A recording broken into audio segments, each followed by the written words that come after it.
திருமங்கலம் பேருந்து நிலையம் அருகே வார்டு கவுன்சிலர்களிடையே ஏற்பட்ட தகராறில் அருகில் இருந்த கடையிலிருந்து மிக்சர் முறுக்குகளை அடித்து நொறுக்கிய சம்பவத்தின் சிசிடிவி காட்சிகள் வெளியாகியுள்ளது. மதுரை மாவட்டம் திருமங்கலம் பேருந்து நிலையத்தில் ஆறுமுகம் என்பவர் மிக்சர் முறுக்கு கடை நடத்தி வருகிறார்.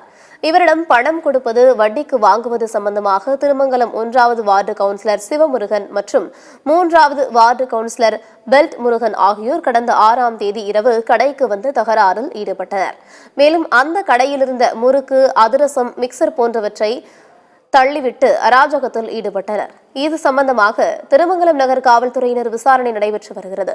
இந்த சம்பவத்தின் சிசிடிவி காட்சிகள் வெளியாகியுள்ளது.